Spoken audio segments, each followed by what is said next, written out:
idea, lo primero que deben saber, es la procedencia.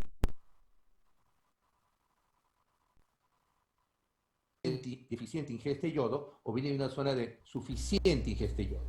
En general, las zonas de la costa de nuestro país son zonas que se considera de suficiente ingesta de yodo. Y las zonas de la sierra y la selva se considera que en general son zonas deficiente ingesta de yodo. La misma naturaleza, los ríos, los declives hacen de que el yodo discurra hacia la costa, en los ríos, etcétera, etcétera. Ahora, ahora es menos que antes, pero existen en las zonas de la sierra, por ejemplo, en la Sierra Norte, zonas llamadas, ustedes han escuchado, bocio endémico. Es decir, hay zonas que, debido a la falta, a la baja de ingesta de yodo, se producen crecimientos por compensación de la glándula tiroidea y se dice zonas de bocio endémico. Entonces, a los pacientes, pues si ustedes tienen un paciente comprobable y ustedes sospechan que viene de una zona de deficiente ingesta de yodo, le preguntan, señor, señora, ¿usted ha consumido siempre sal de bolsa o sal de piedra? ¿Saben ustedes qué es sal de piedra? ¿Alguno sabe? como la sal de maras. Claro, o sea, lo demás, o sea, la sal de piedra es la sal natural como está, o sea, sin agregar de yodo, o sea, y simplemente como lo encuentran como rocas, como en la sierra así como piedras. Ustedes se dan cuenta cuando viajan, cuando vean un animal, por ejemplo el burro, el caballo, lamiendo una roca de color claro, amarillento, ese es sal, o sea, es la sal. Entonces, pero es sal sin yodo. Entonces, es una manera de averiguar si el paciente ha consumido sal yodada o no. Entonces, es importante, porque el cuadro evoluciona diferente y el diagnóstico es diferente. No es lo mismo tener un bocio de un paciente de una zona de suficiente ingesta de yodo como la costa, o un bocio de un paciente de una zona endémica. El diagnóstico es totalmente diferente. Ya, vemos. Entonces, el bocio es aumento del volumen o el tamaño de la glándula tiroidea. Ya, ya. La glándula tiroidea se encuentra en la región anterior del cuello, ¿no? En el anterior, en tercio inferior, ¿no? Los puntos de referencia es el cartílago, acuérdense, cricoideo, que está por debajo del cartílago tiroideo. El punto de referencia inferior es la horquilla esternal, ¿no? ¿No? Esos son los puntos anatómicos principales, ¿no? Entonces, ahora, cuando ustedes tienen un crecimiento, puede ser múltiples causas, como ven ahí, pero como les digo, las principales son esas, dependiendo del origen, ¿no? Y puede ser varias cosas, ¿no? Recordar siempre, como les digo en práctica, a la palpación es imposible, ojo, que no les engañen, a la palpación es imposible determinar si una tumoración en tiroides o un nodo de tiroides es sólido o es quístico o es mixto. Es imposible. Tienes que realizar una ecografía. Es decir, yo no voy a decir así palpando la tiroides, palpo, el paciente tiene un nódulo sólido en el lóbulo derecho. No, imposible. Puedo decir que tiene un nódulo palpable, una tumoración palpable, pero no puedo decir que es sólido, es quístico o es mixto. Eso se ve con la ecografía. Tampoco puedo decir si ese nódulo funcionante o no con la palpación. Entonces, hay varias cosas en la historia, en la anamnesis, en el examen físico, en los exámenes de sangre, etcétera, en las cuales nos determinan el origen de la probabilidad de tumoración que tiene el paciente. ¿Ya? Ahora, no los tiroideos tienen múltiples causas, ¿no?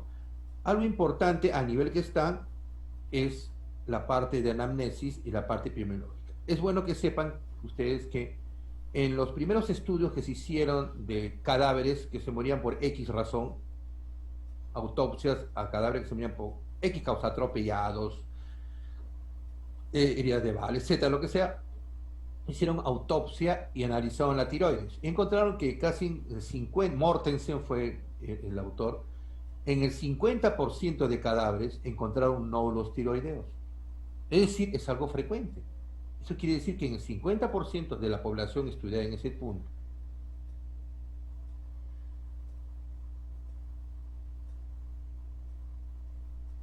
el mejor recurso de imagen para de imagen que tenemos para determinar la forma de la tiroides van de repente del 15 al 30% que tienen nódulos tiroideos. Es decir, si ustedes cogen a 100 personas en la calle, 15 a 30 con ecografía le encuentran nódulos. Y si lo hacen a la palpación, puede ser un 5%, depende del método. Pero en pocas palabras, los nódulos tiroideos son frecuentes en la población general. Entonces, por lo tanto, es importante como recurso para el médico discernir si la tumoración que tiene el paciente tiene sospecha de cáncer o no. Porque si tiene sospecha de cáncer es quirúrgico, si tiene baja sospecha no es quirúrgico.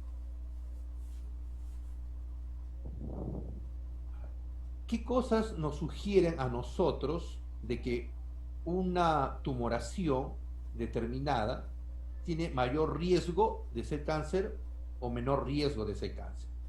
¿No? En historia, por ejemplo, como ven ahí, una historia familiar de bocio sugiere enfermedad benigna. Ojo, sugiere. No, en medicina en general no hay pocas cosas así contado lo de la mano absolutas.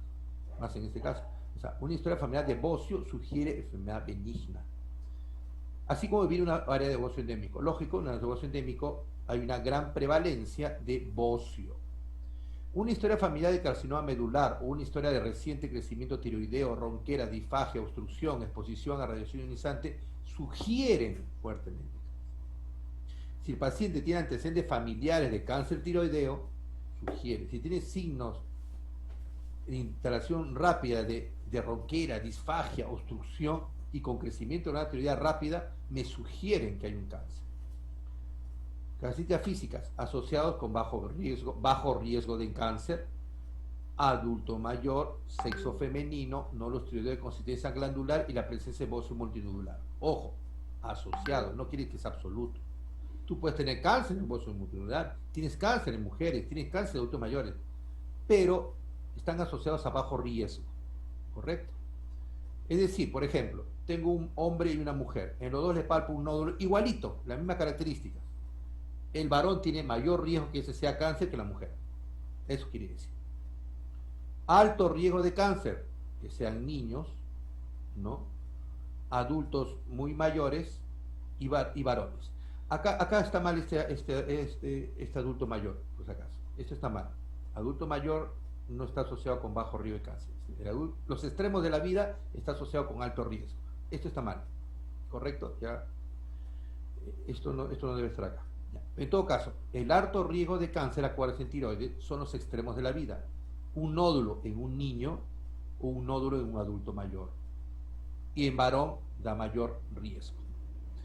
Cuando tienen una glándula tiroidea palpable o con varios nódulos, pero tiene un nódulo que resalta mucho comparado con los demás, también, y la consistencia es firme. En semiología, por ejemplo, la consistencia glandular de la tiroides es similar a cuando ustedes se tocan la nariz, esa es consistencia glandular. Consistencia glandular firme es un poquito más durito, y consistencia firme es más duro, es como si fuera el pómulo, duro. Entonces, si tiene un nódulo de consistencia firme o dura, ¿no? Y que resalta en toda la glándula, tiene alta sospecha de cáncer. Parálisis de las cuerdas vocales, porque cuando hay un cáncer invasivo y crece el cáncer tiroideo, a veces crece invadiendo las cuerdas vocales. También por continuidad puede crecer, ¿no? Produciendo ganglios de características físicas de que sugiera malignidad, un ganglio firme, poco móvil ¿no? Poco móvil a la palpación, ¿no? De tamaño un poquito grande, entonces me sugiere. Y factores séricos que vamos a obviar porque no están todavía en este punto. Vamos a avanzar. Imágenes también vamos a avanzar. Ahora, vamos a ver, esto es lo que le decía. Por ejemplo, estas series.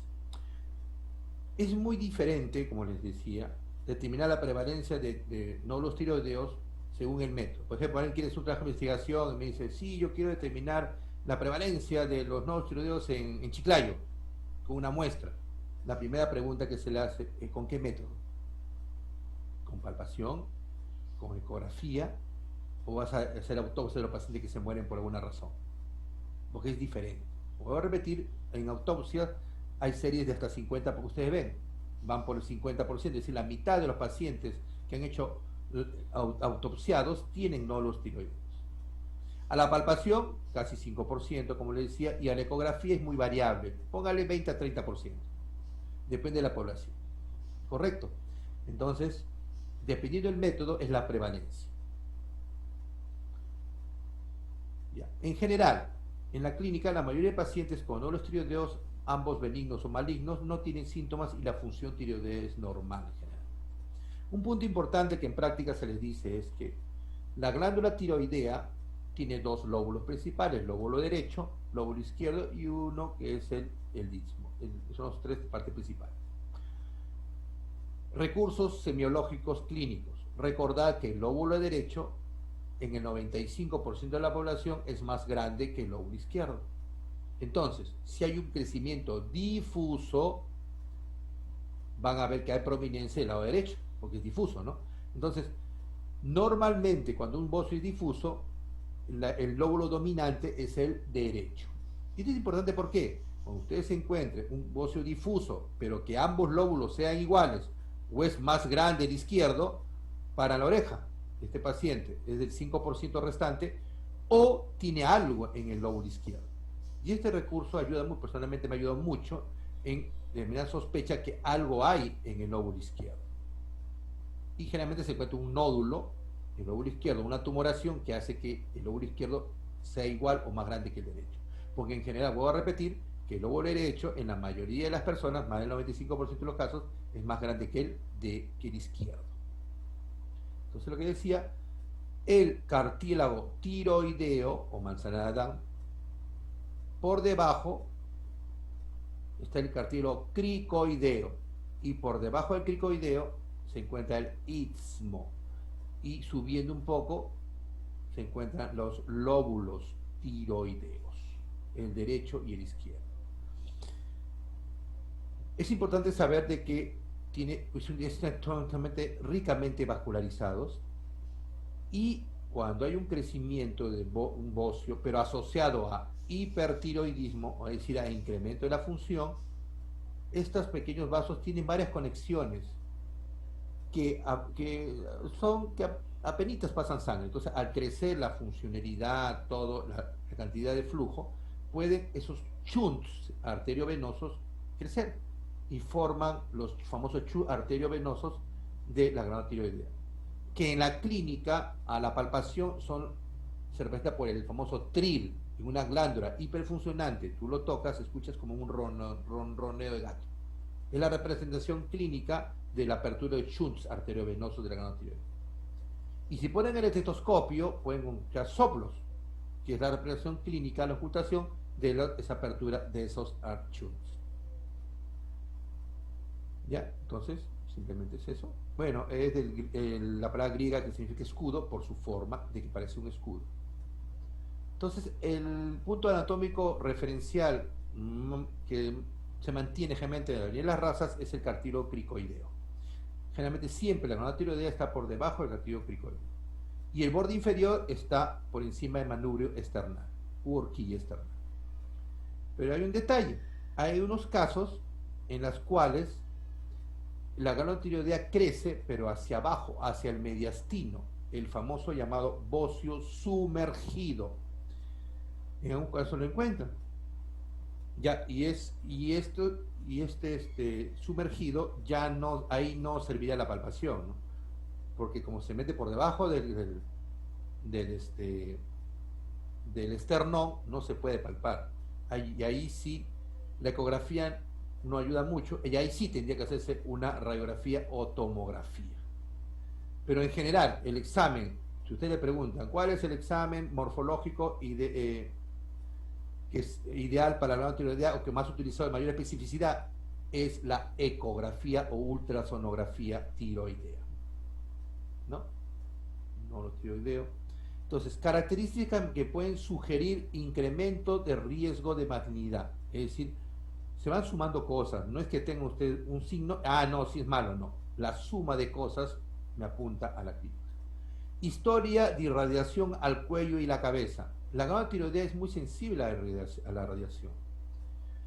Recuerden ustedes Chernobyl, bueno, no de sus épocas, de mis épocas, hubo gran prevalencia de cáncer tiroideo, más de la mitad de la población.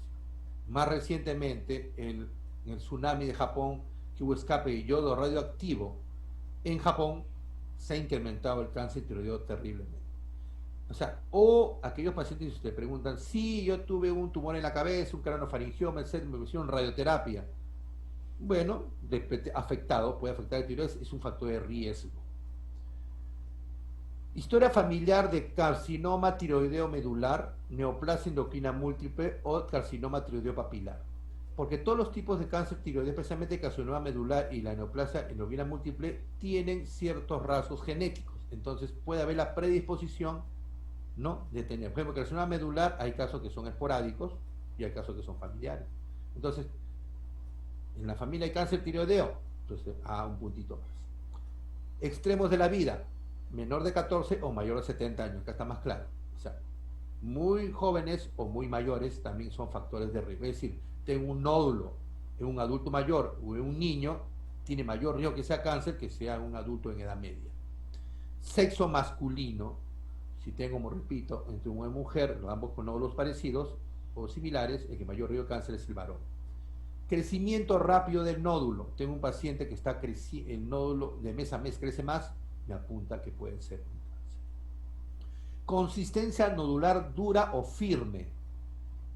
Tengo un nódulo tiroideo, una tumoración que es duro. Es más, se asocia que es un poco móvil. Me sugiere algo malo. Adenopatía cervical asociada. Tengo un nódulo acá y veo que tiene ganglios en este lado. Y esos ganglios tienen características palpatorias de posible malignidad. Nódulos fijos a los planos profundos, o sea, no se mueven normalmente. Disfonía persistente y disfagia-disnea. Acá un punto importante, dentro de la práctica lo habrán hecho, un punto importante en tiroides al examen, por ejemplo, yo detecto donde se supone que está en una tiroides y no estoy seguro, o quiero asegurarme que es tiroides, ¿qué hago? Hago que el paciente degluta, tome agua o trague saliva. ¿Por qué? Al hacer eso, la glándula tiroidea se eleva. ¿Y por qué se eleva? Porque ustedes se recuerdan en biología, la glándula tiroidea, de segundo estudio embrionario, proviene de la base de la lengua. Viene de la base de la lengua hacia su lugar habitual por una carretera que está en la línea media que se llama conducto del tirogloso.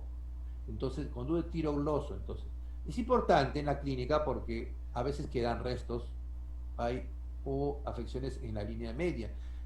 Ejemplo, de niños, si ustedes encuentran una tumoración en la línea media, por ejemplo, a esta altura, que está por encima, muy grande de la tiroides, ya, está en la línea media. Entonces, ¿qué hago? A ver, trague saliva, tome agua, degluta, y ve que se eleva. No. Entonces, lo que puede decir es tiene una tumoración dependiente del conducto de tiroides. Tiene una tumoración dependiente del conducto de tiroides. Más no puedo decir. No puedo decir si es quístico. No, pues sí, tiene un quiste tiroidoso. No, porque mis dedos no tienen ultrasonografía. Puedo decir, ya, tiene una tumoración dependiente de tiroidoso, ya, y le hago una ecografía. Si la ecografía me sale que esa tumoración que tiene ahí, o nódulo en el tiroidoso, es sólido o es líquido. Si es líquido, es un quiste. Ahí puedo decir, ya, es un quiste tiroidoso. Y si me sale sólido, es un nódulo, es un tejido sólido tiroidoso. No puedo decir si es hiperfuncionante o funcionante o no funcionante. No puedo decirlo. Para eso hay que hacer otro examen, se llama gammagrafía tiroidea, que usan yodo radioactivo o TNS 99, que son sustancias radioactivas, isótopos radioactivos, que es captado por tejido tiroideo, y en la máquina es captado. Entonces se pone negrita en la máquina, ya. Si captan esta sustancia, que es el tecnesio o el yodo radio 131, se llama, es un tejido funcionante, o sea, tiene una tumoración funcionante en el conducto tiroidoso. Entonces ahí puedo recién decir, tiene una tiroides ectópica.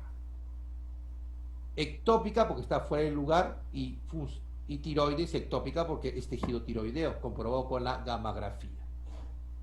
¿Está entendido lo que les dije? Este punto es importante en la clínica. ¿Me escuchan? Claro, ese punto, ¿no? Porque es importante. La función, como digo, de profesor en grupo de práctica es transmitir la experiencia o los tipos, lo demás no pueden leer. Pero pongo énfasis porque, como le digo, lo van a ver.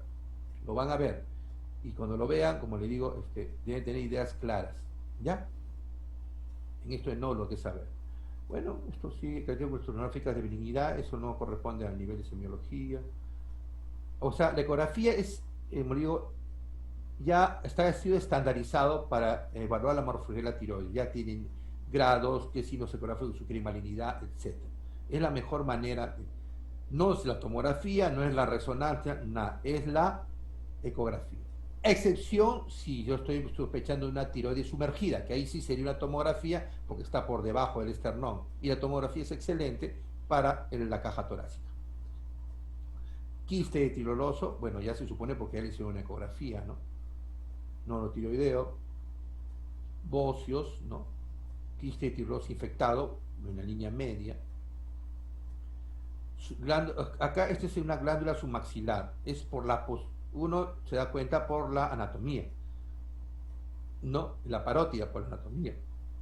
Es evidente que no está en la zona donde está la glándula tiroidea, ¿no? Angina Ludwig es otra cosa, es ¿no? Inflamaciones de ganglios, quiste branquial cervical, ¿no? Son otros tumoraciones del cuello que no son dependientes de la tiroides. Tiroides subesternal, ¿no? En la tomografía se evidencia. Y una radiografía ve una desviación de la tráquea, porque al crecer a nivel de mediastino, las estructuras anatómicas que están ahí son afectadas, como lo ven. ¿Me avisas hasta cuándo puedo seguir? Por favor, delegado, ¿ya? ¿Aló? ¿Me avisan, ya? ¿Me escuchan, no? Sí, doctor, continúe. ¿Cuánto tiempo me queda? ¿Cuánto tiempo me queda? ¿Aló? 10 minutos. ¿Cuánto tiempo me queda? ¿10 minutos? Sí, doctor, no se preocupe. Ya. Sí, doctor. Ya, tiroides subesternal.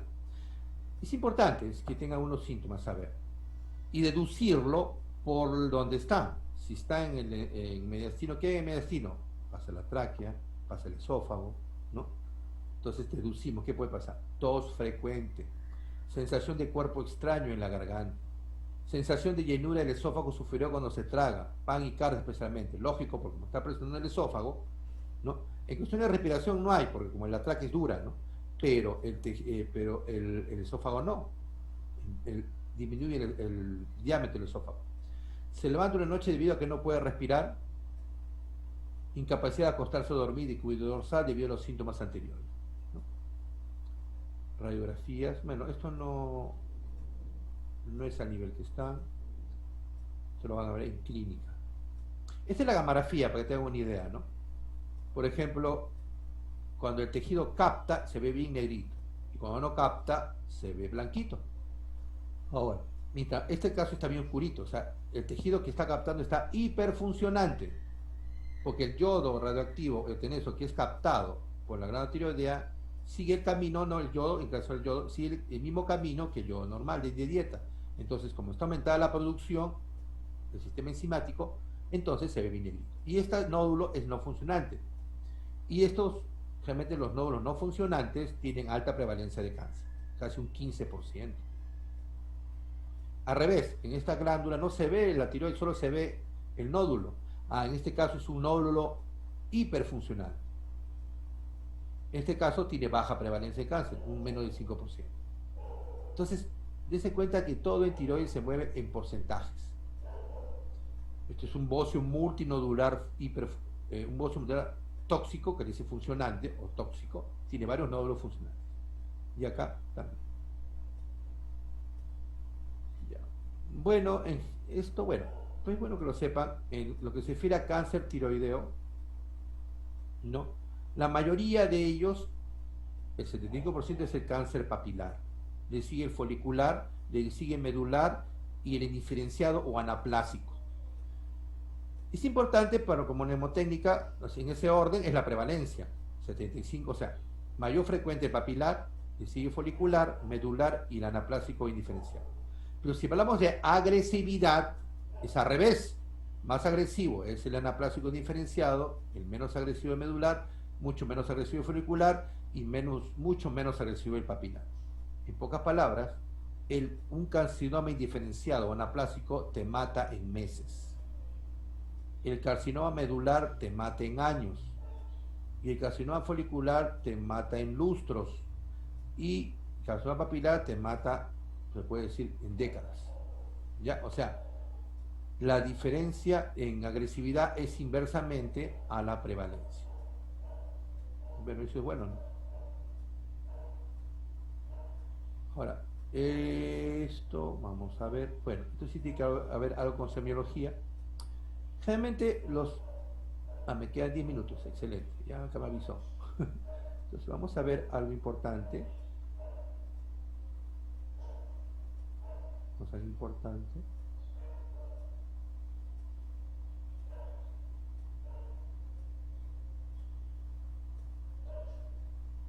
Esto del BAF, es bueno porque lo van a escuchar. Dentro de todos los estudios para determinar el riesgo de cáncer de un nódulo tiroideo, el que tiene mayor valor, mayor especificidad, sensibilidad, es el famoso BAF o PAF tiroideo, que es biopsia o punción aspirativa con aguja fina. En pocas palabras, ¿qué es? Sacan grupos celulares y los ven. Con una aguja, que es hipodérmica, aspiran y ven células. Y según la característica de células, ven, lo clasifican, ¿no? ¿No? Se hace con agujas especiales o a la criolla, como hacíamos antes, con una jeringa, ¿no? Generalmente ahora todo se hace con guía ecográfica. En mis tiempos no hacíamos con ecografía, pero actualmente todo es con guía. La ecografía me guía la zona, porque a veces hay nódulos en las cuales tienen parte sólida y parte quística. Entonces la ecografía me ayuda a determinar el nódulo que tiene mayor riesgo de cáncer y la parte más densa, más sólida. Lo importante de esto es de que es el BAF o PAF tiroideo es el procedimiento de elección para el estudio del nódulo tiroideo. Es el procedimiento de elección para el estudio del nódulo tiroideo. Pero se hace en una glándula que esté lo más eutiroidea posible. Es decir, si tengo un paciente con hipertiroidismo o hipotiroidismo franco, no se recomienda la biopsia hacer un nódulo. Mejor es apagar el cuadro, controlar el cuadro, nivelar los cuadros de las hormonas y recién hacerlo. Y esto me ayuda a discernir bien qué se va a operar o no.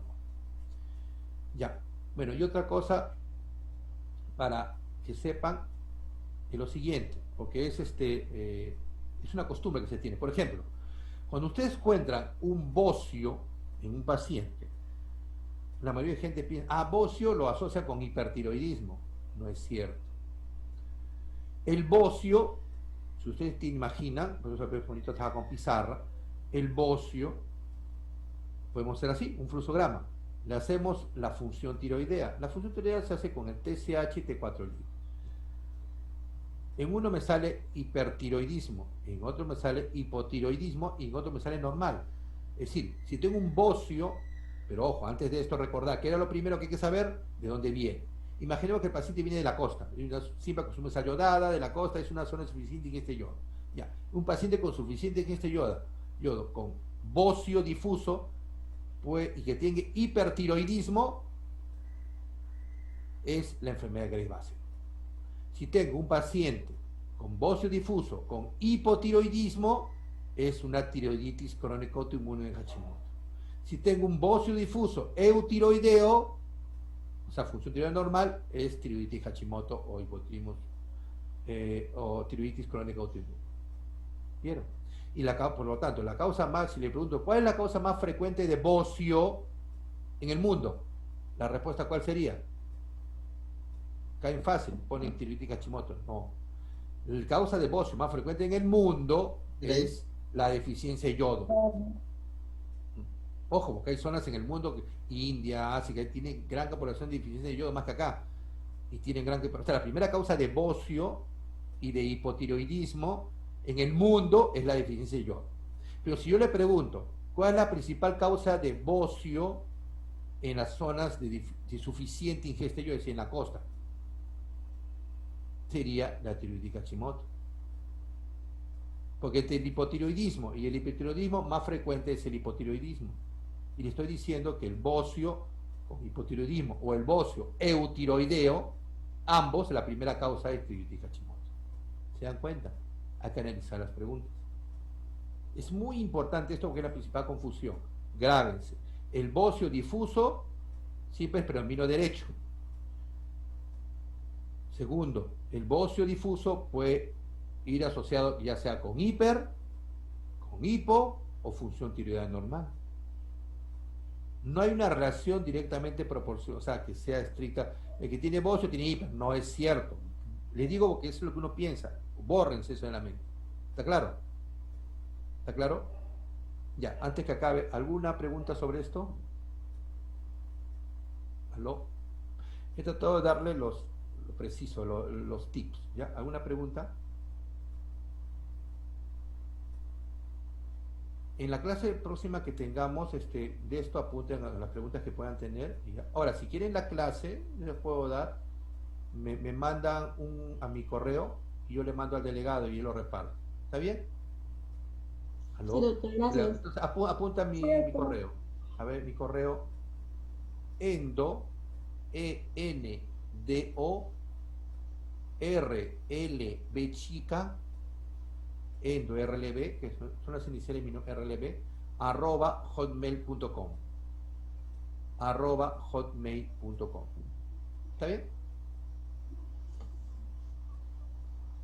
Sí, Ok, ya entonces el delegado me manda un correo y yo le mando la clase, ¿ya? Para que tenga menos dibujo. Y viendo eso, voy a corregir ese error que tiene de adulto mayor ahí, voy a corregirlo. Y alguna pregunta que tengan, me lo dicen, me lo hacen llegar. Ojo, esta clase es ya para clínicas, o sea, acá enfóquese solamente en la parte semiológica. Lo demás es como cultura, ¿no? Pero lo principal de esto del nódulo tiroideo es saber cuál determinar el riesgo de cáncer del nódulo tiroideo para poder determinar si es quirúrgico o no. Ejemplo, cuando uno hace la biopsia, que es el procedimiento hay varios puntos que les he dicho, ¿eh? ¿Cuál es el examen morfológico principal de la tiroides? Es la ecografía, con excepción del bozo sumergido, que sería la tomografía. ¿Cuál es el procedimiento de elección? Procedimiento de elección en el estudio del nódulo tiroideo es la biopsia con aguja fina, o sea, BAFO-PAF tiroideo. ¿Se dan cuenta? Hay cositas así. En el bocio difuso, el crecimiento es predominio lóbulo derecho en la mayoría de los casos. El bocio difuso, pues no, puede ir con hipo, con hiper o puede ser eutiroideo. En la patología de tiroides es importante saber la procedencia, si es que viene de una zona de suficiente ingesta de yodo, o como en la costa, o una zona de deficiente ingesta de yodo, o zonas de bocio endémico. ¿Qué otra cosa más? Ya. De que es importante la anamnesis, y hay factores de riesgos asociados para decir que un paciente puede tener mayor riesgo, ojo, riesgo de cáncer, que son estos. Este es el principal, y cuando yo tomaba el clínica examen ponía este cuadro siempre, porque es básico. Este es el último consenso que ha salido de esto, pero es antiguo. ¿Ven los libros antiguos? Es igualito, eso no cambia. No olvidarse, uno, historia de irradiación, historia familiar de cáncer, especialmente el tipo de cáncer que tiene rasgos familiares como cáncer medular de tiroides, neoplasia endocrina múltiple tipo 2 o carcinoma tiroideo papilar. Extremos de la vida, menos de 14 o mayor de 70 años.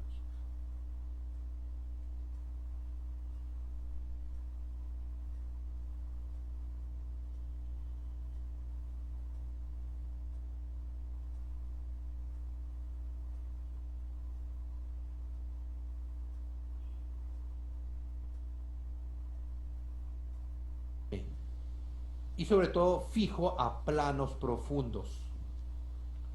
Disfonía persistente, disfagia o disnea. Correcto. ¿Ya? ¿Alguna pregunta de esto? Queda un minuto. Vamos a ver. Esto nunca se olvide. El conducto de tiroidoso, no se olvide. El que está en la línea media, lo van a ver, lo van a ver. Y es importante porque ven y saca eso, y se le sacan, hizo una glándula, está en pleno crecimiento el niño, y le sacan, a los 5 años le sacan una tiroides ectópica, y esa edad le afecta la parte cerebral. Cuando tienen es un tiroides ectópico en un tiroides doloso y quieren sacarlo, mejor se lo saquen en la edad adulta, porque es muy importante que tenga la función tiroidea lo más ok posible durante todo el crecimiento. Bueno, ya se va a cortar, más bien, no me disculpe, porque estamos con esto, hoy ya tenemos un Zoom a las 8 con los profesores para ver cómo yo personalmente estoy sufriendo mucho con eso de crear el link.